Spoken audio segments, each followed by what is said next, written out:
नमस्कार। पहली खबर न्यूज में आप सभी का स्वागत है। कृपया पहली खबर न्यूज देखने के लिए चैनल को लाइक और सब्सक्राइब अवश्य करें। कांग्रेस के फायर ब्रांड नेता कन्हैया कुमार समूचे बिहार में रोजगार दो पलायन रोको के नारों के तहत पद यात्रा कर रहे हैं। इस दौरान कन्हैया कुमार पूर्णिया पहुंचे, जहां रामबाग स्थित नेशनल डिग्री कॉलेज के पास पद यात्रा की शुरुआत किया। वहीं शहर के विभिन्न मुख्य मार्ग होकर लाइन बाजार, भट्टा बाजार के रास्ते गोकुल कृष्ण आश्रम में जाकर पद यात्रा का समापन हुआ। इस मौके पर एनएसयूआई के राष्ट्रीय अध्यक्ष वरुण चौधरी, कांग्रेस के जिला अध्यक्ष विजेंद्र यादव सहित बड़ी संख्या में कार्यकर्ता मौजूद थे। जिसके बाद कन्हैया कुमार ने कांग्रेस पार्टी के गोकुल कृष्ण आश्रम स्थित कार्यालय में प्रेस वार्ता करते हुए कहा कि इस पद यात्रा के माध्यम से बिहार और केंद्र की सरकार का ध्यान युवाओं की ओर आकर्षित किया जा रहा है, जिससे उन्हें अपने ही राज्य में नौकरी मिले और बाहर जाने की जरूरत न पड़े। आगे कन्हैया कुमार ने वह बिल पास करने पर कहा कि यह संविधान के खिलाफ है और समाज को तोड़ने की साजिश है। सरकार कह रही है कि हम मुसलमानों का जमीन लेकर मुसलमानों को अमीर बनाना चाहते हैं, और एक तरफ उत्तर प्रदेश में वहां की सरकार लोगों को उसके ही घर के छत पर नमाज पढ़ने से रोक रही है, तो ये समझ से परे है। अभी जितना प्रेस कॉन्फ्रेंस हम पिछले 15 दिनों में किए हैं, उसमें से बहुत सारे ऐसे वर्ग हैं जिनका कांग्रेस पार्टी से कोई लेना देना नहीं। वित्तीय जो शिक्षक हैं वो आकर के अपनी बात रखे, ऑटो चलाने वाली महिलाएं अपनी बात रखे, आकर के रखे, किसान अपनी बात रखे, मजदूर रखे, चीनी मिल के मजदूर अपनी बात रखे, जो पेपर लीक से जो विद्यार्थी प्रभावित हैं उन्होंने अपनी बात रखी। पूरा का पूरा लिस्ट आप देखेंगे तो हम कोशिश ये कर रहे हैं कि जो बात विमर्श के केंद्र में नहीं है, जिसको मीडिया में जगह नहीं मिलती है, उन बातों को जगह दिया जाए। बाकी गठबंधन की बात, चुनाव लड़ने की बात, मुख्यमंत्री की बात, इस पर तो दिन भर चर्चा होती है और अभी से लेकर के चुनाव तक। देखिए, मेरी सीधी राय है कि सरकार जब भी कुछ लाती है ना, तो हम समझने का प्रयास करते हैं कि इसके पीछे सरकार का इंटेंशन क्या है, नीयत क्या है।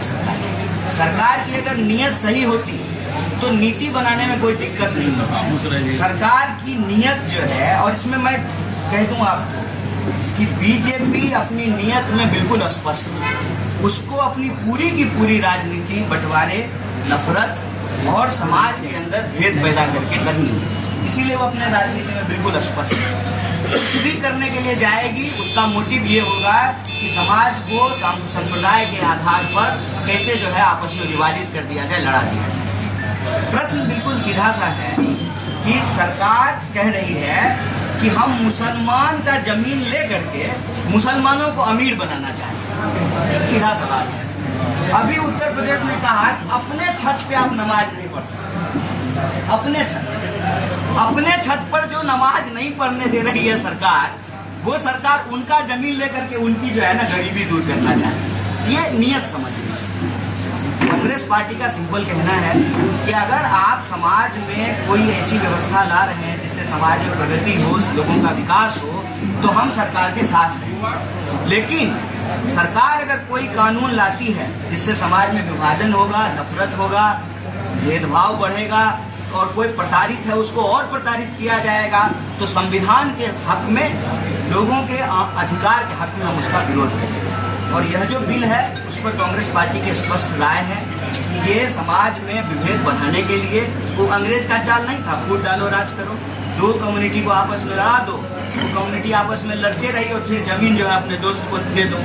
आप याद कीजिए, जब भी सरकार कोई बिल लेकर के आती है तो वो क्या करती है कि एक तबके को यह समझाती है कि तुमको इसका लाभ होने वाला है, और दूसरे तबके को डराती है कि शांति से रहो, इलाज कर देंगे।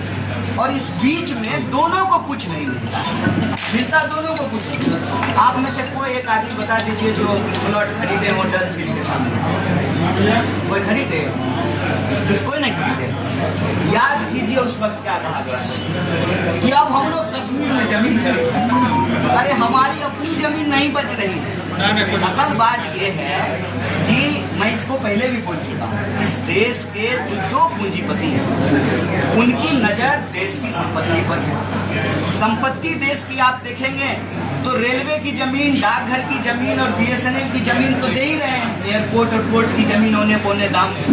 एक्चुअली वक्फ बोर्ड बिल ला करके वक्फ की जमीन जो है वो अपने दोस्त को देना चाहते हैं, लेकिन समाज को ये कहेंगे कि अपने दोस्त को हम जमीन दे रहे हैं तो समाज उनका साथ देगा।